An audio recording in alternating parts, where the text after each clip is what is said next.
Hello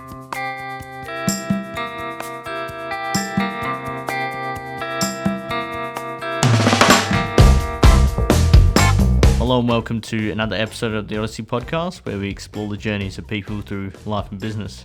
I'm your host, Jeremy Mullally. This week's guest is a lady by the name of Kirsty Urwin. Now, Kirsty is an entrepreneur who educates people to leverage the internet so they can live the life that they want to live. Now, Kirsty is here to chat to us about some of the challenges she faced when starting up her business and some of the things she's learned along the way. Thanks for coming down, Kirsty. It's great to have you here. Thanks, Jeremy. I really appreciate being invited down. Yeah, cool. So let's jump into it. I mean, before we get deep into it, there's sort of two sides to who you are as a businesswoman. Can you tell us a bit about those two sides and tell us exactly what you do? Yes. Okay. I guess it's the physical type of business I was doing. So I'm a naturopath, bond therapist, do some different sort of energy work and that sort of thing. It was very hands-on, one-on-one type work. About just over 4 years ago, I had my son, and I was desperately looking for some way of not having to trade time for money. I love the naturopathic way of living and helping people, but I just needed something that I could be at home with my child and still make an income and still love what I'm doing. So that's when I came across an online opportunity, which is what I'm doing mainly now. At some point I will go back to doing some consulting and try to see how I can fit that more into my new lifestyle.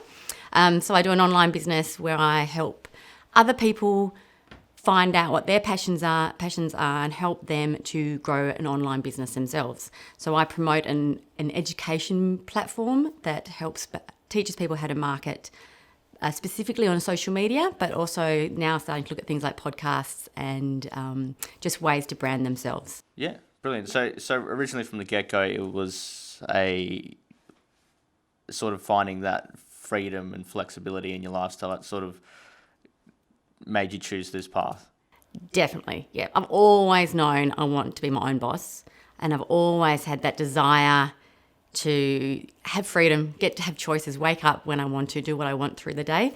And by finding something that's really given me that opportunity to do so has totally changed how I live, which is great. Yeah. Well, that sort of leads me to my next question.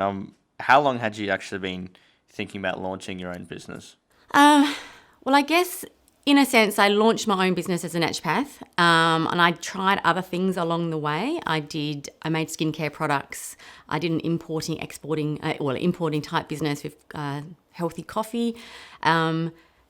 Nothing really went as easily as I planned. I didn't have the training or the knowledge to make them work or a support structure in place.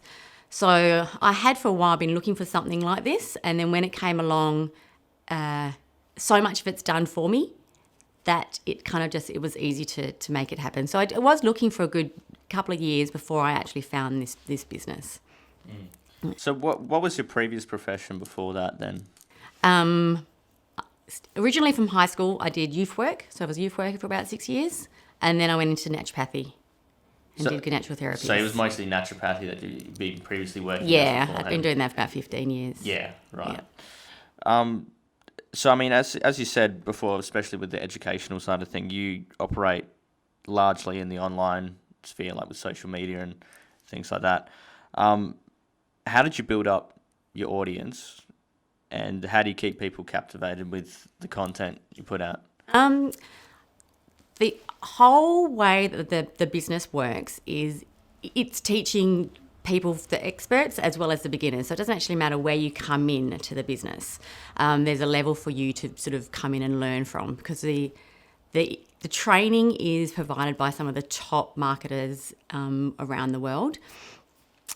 So we are taught how to build a brand and actually get a following and what sort of content to share. And basically it's just about being ourselves, being authentic, not changing who we are. And I found that really important. I never wanted to sort of pretend to be anybody I wasn't, and just being able to be me. And so it allows me then to attract those people who honestly I'm going to relate to, and we're going to get along because they're seeing who I am. I'm not one person in one place and then another person in a different place. So build the business, basically we build a Facebook page. A lot of people do it on their personal pages as well.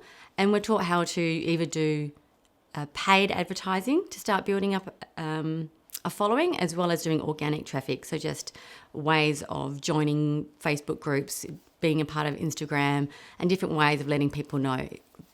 The big thing, which I absolutely love about it, is that we don't really talk about it to friends and family. You don't have to hassle anyone about the business. It's a business where we're not asking people to come down and come to a coffee shop, or, you know, we're not selling particular oils or anything where we're needing to chase up people and get people on there. Right. We literally are showing them what it gives you. So for me, I got to stay home with my son. We get to travel whenever we want to. That lifestyle is really attractive for a lot of people. So people see the type of lifestyle I'm living, we're just being authentic. And so then they come to me. So it's that attraction marketing where they see what I'm doing, they reach out and ask, you know, what are you doing?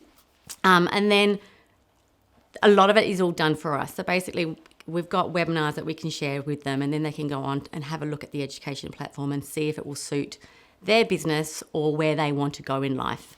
And that's, yeah. Did I answer the question? Yeah, I think so, yeah. Okay, good. Yeah. I can ramble, sorry. I'll try. No, there's no such thing as rambling on this show as far as I'm concerned.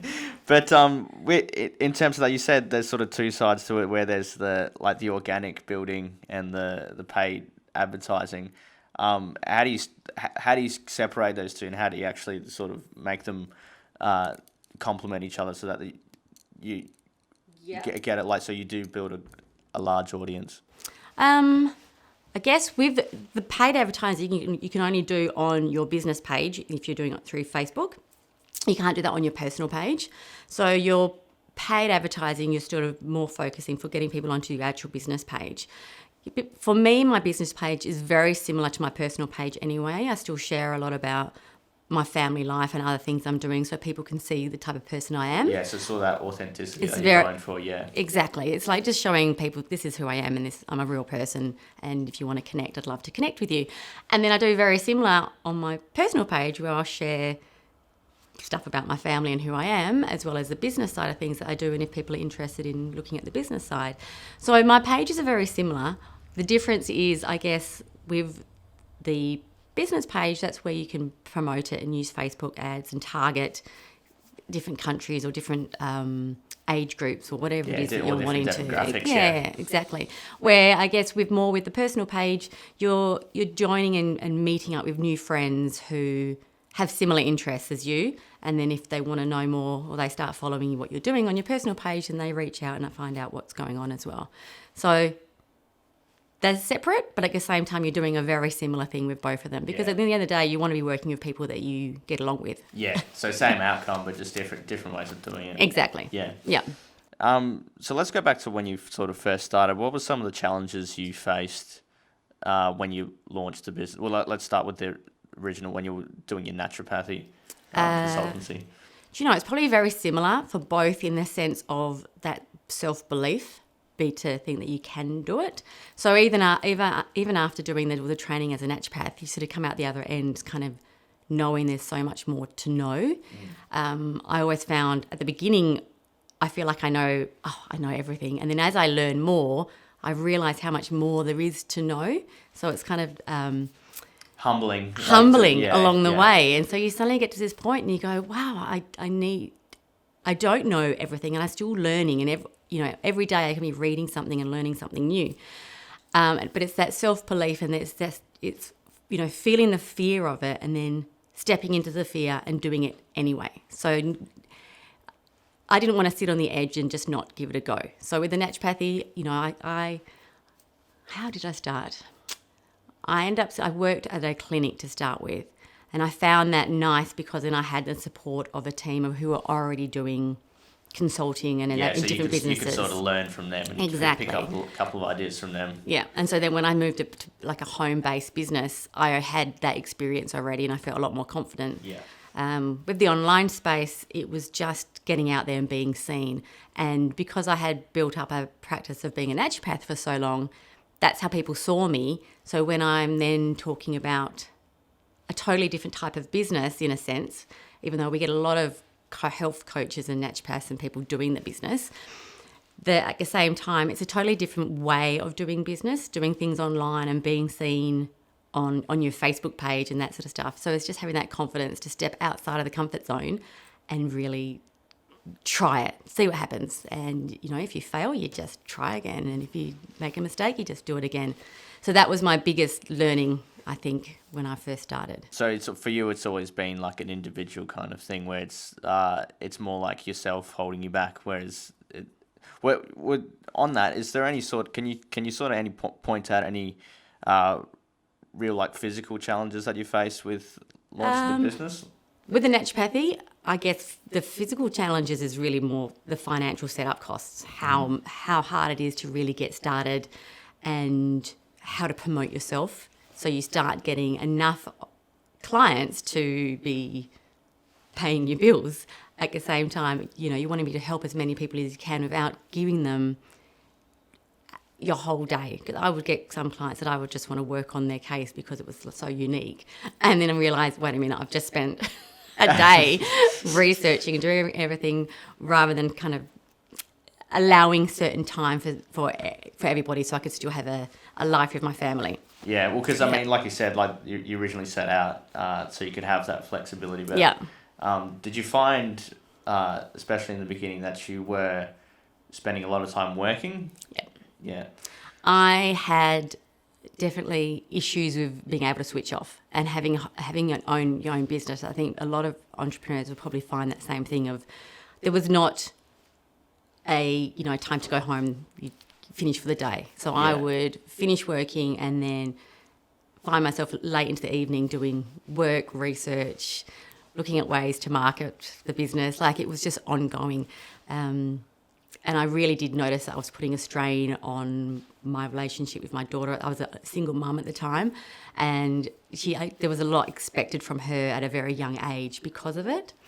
I didn't want to do the same thing with my son. I thought, no, I cannot do that, put him through that the same.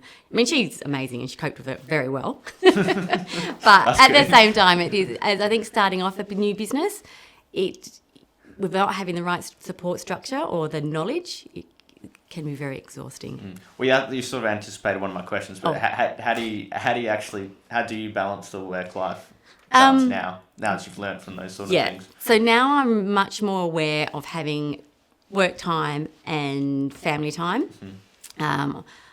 I try to switch off. So, you know, once my son goes to bed, I do switch off for my husband as well. So I've got that time with him. Doesn't always work, but we're working on that as well. And because my son goes to kindy, he only has 2 days a week that I know he's at kindy, and I've put in a lot more time on those days. They're my main days. And then while we're doing things with him, he knows that I might have half an hour here or there where I'll go onto my computer and do bits and pieces. So when he's having quiet time, I'll hop onto the computer and do a little bit of work. Because a lot of it's done for me on the new business, I don't need to have that many hours to be doing work. Yeah, you can sort of back off a little more. And that's why I had to stop the naturopathy. So with the naturopathy, with the consulting, I would have had to have him in being looked after every time I wanted to do a consult, which, that can be hard to and just because I know the time goes past so fast. My 18-year-old is 18, you know, my daughter's 18. So I know it goes quickly. So I didn't want to have to miss out on any of that time again. Yeah. So I guess it's, like you said, like you did learn from how to work out that balance. So like I learned it on the first trial. So sort of going back to your first year of business, you know, they always say that the first year of business is the hardest. Can you think of any really difficult moments in that first year that you were able to overcome?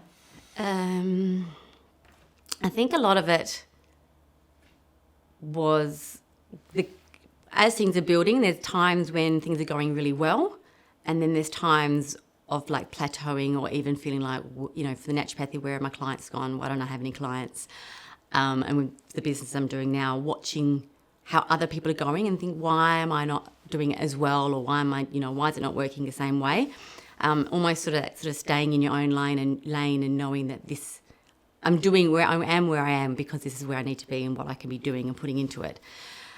looking back with the naturopathy, I know now that things do just go in waves. You'll get completely overwhelmed and have so many people coming to work for you or coming in to see you. And then you'll suddenly go, okay, why has it gone so quiet? And then it picks up again, and it just seems to be how it works.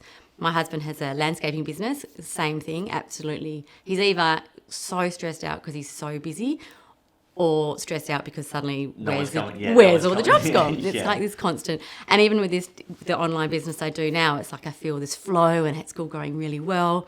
And then it'll be like, wait a minute, what's happened? Like, no one's contacted me for the last 24 hours. I don't know what's happening. So, yeah, it's learning to go with the flow and really utilise those times when everything's going really well and growing, and make sure you're growing as much as you can in that time.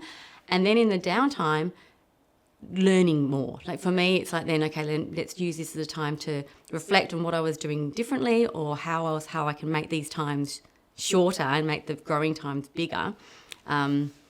That's where I'm sort of tweaking and learning at the moment. Yeah, so sort of navigating that ebb and flow. Yeah. And try and shorten those gaps when they are quite. Yeah. So I mean, you're obviously very passionate about what you do. If you had to pick one thing about what you love about your work, what would it be? God, just one thing. My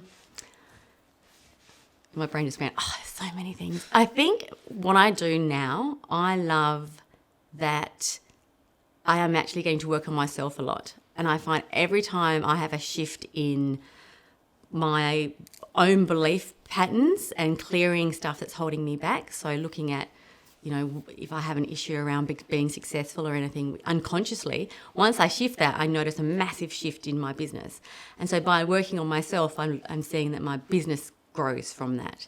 And I find that I love that side of things, and I wouldn't have ever really looked into it as much as I do in this business as I was in my naturopathic business, because that was very focused on physical, but naturopathy, and it's the theories and everything. Yeah. Where this is a lot more on, 20% structure, 80% sort of personal inner work, and I really love that. So, like a lot of it is like a personal development for yourself, whilst also building the business at the same time. Exactly. It's like looking at everyone who's making the really good money have really worked on themselves and cleared stuff that they needed to clear to get there.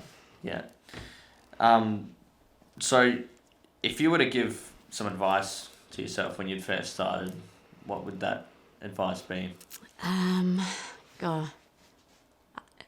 Not to compare myself to other people. And I think I've done it my whole life with lots of different things. Because as soon as you start comparing yourself to someone at a different place, it's stopping you from moving forwards, rather than realising that they're at a totally different place. Like as a naturopath, maybe they've been doing naturopathy for an extra 10 years or focused on fertility, and I'm just learning about fertility, whatever it is. And same with this business. Someone might join the business and retire their husband in like 3 months, thinking, I haven't been able to retire my husband yet. But realising that they have done whatever it is they've done beforehand to get to them to that place as well.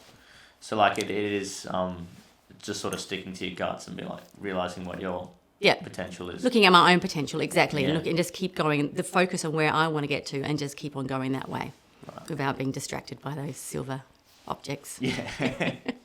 So, I mean, you've already mentioned your family, but I sort of want to go a bit deeper into that. What role does your family play in your business and in your life, generally speaking? I mean, I wouldn't be able to have got started without my husband's support. He's been fantastic he's always been supportive of me to stay home and be an at-home mum, but obviously I wanted to do more and feel like I'm contributing and just sort of growing myself. So he's been incredibly supportive, even before he could understand what the business was about. He's sort of like, okay, if you think so. And so I definitely 100% couldn't have done it without him. My daughter and my son are both, they are my reasons why I want to be doing something else, and showing them that you can choose what type of work you do as well. Like if you want to be an entrepreneur in anything, if this is a passion, if this is something that you absolutely love, you can go for it. You don't have to follow, I guess, the mainstream ideas of what work is supposed to be. because I think that's very outdated now, personal opinion. So I just want to open that up for them. And so the best way to do that is actually to show them that I'm doing something that I love, that I enjoy doing. Yeah, so like it is sort of like being a role model in the sense that like keeping an open mind and how the world works and how they can choose their own work if that's something they'd like to do. Whatever's possible. They might want to work for somebody else, but at the same time they might want to create their own business. Yeah. Right. This next question's sort of a bit out there, but what are you curious about right now? Is there anything that's sort of caught your attention or interest? And this can be sort of generally like more broader, like it doesn't have to be in regards to your business. Do you know, it's funny because when you contacted me about doing this podcast, I'd literally just started talking to people about the idea of doing podcasts. And it was one of those fear things that I was like, didn't feel that I could or was ready, or, you know, was it really something that I could do? And literally as soon as I start talking about it to other people, you contacted me and I thought, wow, that's funny how that just happens. Yeah, coincidence. So that's definitely something that I'm interested in, curious in doing. Also, I'd love to write a book. So I'm looking at, how to start that process and where to go with it. And would that be in relation to your business right now, I suppose? They'll take a lot from what I've learnt from the business, and how it'd be more about the inner work, I think, and how to shift your belief patterns and stuff, rather than necessarily how the online business works. Yeah, so in other words, it wouldn't just be like a sales sort of thing. Like, oh, this is how my business. No, so it'd be more like about like for anyone really. It's really for I would. My idea at the moment is more to anybody who wants to find out what's stopping them, what's blocking them from going to that next level or doing something different, stepping out of their comfort zone, and then ways of them to do that and ways to find out what lights you up. Because I think a lot of people get to a certain point in age where they've spent so many years sort of suppressing their true dreams because they've either been told that's ridiculous, you can never do that at some point, that they have then decided that that's not they can't talk about it. It's not what they want to do. And they even get to a point where they don't even think they want to do that anymore. And they get stuck in this life of not really loving life. And I think everybody, you're here for a very short period of time. Everyone should love what they do. And there is going to be something that everybody absolutely gets inspired by and lights up by. And I want to be able to help people find that passion and then show them how they can get there and do it themselves. That's great, yeah. Looking to the future now, like what does the future hold for you and your business? Is there anything you have planned down the road, either in the more immediate future or further down the line? One of my plans is, because it's a global business, you can sort of do it anywhere. So I have sort of like a team, a community all around the world. I would love to be able to travel more and go and see different people who are in within the team, and then do possibly like retreats or workshops, so everyone can sort of get together and see each other physically. Because obviously where it's an online business, we don't necessarily do a lot of contact physically. We do have some events that you can go to, but I'd like to go and meet some of my people who are like in South Africa and in the UK and in America, and such a nice excuse to go travelling. Oh yeah. For me, that's another like massive bucket list, is to see the world. How much do you travel now, would you say, within your business? Does it play an important role in what you do? Yeah, definitely. And because we've got that flexibility of, I can decide, I can literally keep working whenever I travel as well. And the whole idea of, because I'm being authentic and just showing who I am, it actually helps the more I travel. People will see me travelling and they go, how do you get to do that? So, been over to the East Coast a couple of times this year already, and then going to Germany and to the UK August and September. And this allows me to do that. And I think a big part of the business is some of the events I travel so I can meet other people in the business, right. But also it's family holidays and being able to explore the world. It's good freedom, like what I've always wanted is to get to have my own choices. Yeah. I found it interesting that you said you obviously want to meet more people in the community, because obviously, like you said, you're very operate largely online. So how do you going to approach that sort of face-to-face contact? Within the fact that it's an online business, we still have a lot of conversation with people online. Right. So I have actually got a lot of really good friends now. I literally met through the business without having to, which I haven't actually met physically. A lot of them I have met at different events, but because the events that I go to, if there's one or two in Australia, it's a lot harder for people in the UK or America to go to them. So I'd like to be able to go to travel, and as I'm traveling, to go and see the different people that I'm connected to and I've had contact with through the business. And then if they want to have support and training, like one-on-one, because a lot of people also like to have that connection when they are learning new things, or if they get stuck with an issue, to actually be able to see you physically and sit down in a group.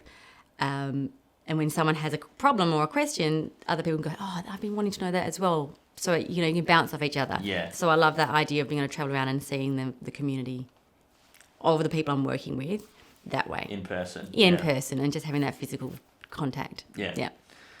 So we're coming to the end now. Yep. Do you have any parting words to leave us with? Well, Words of wisdom. Words of wisdom. That's a bit. That's a bit heavy. But I mean, just anything that you might want to add before we go. Look, I just think people should keep dreaming. If they've got something they're passionate about and something they're wanting to do, don't always expect it to be easy straight away, because sometimes things do take time, and you just need to find the right support team and training to help you to get there. So whatever sort of entrepreneurial path you're on, if it is what you truly want to do, don't give up. Yep. Good a word as any. Thanks for coming down, Kirsty. That's really to the end. Thanks, Jeremy. I really appreciate it. Yeah, thank you.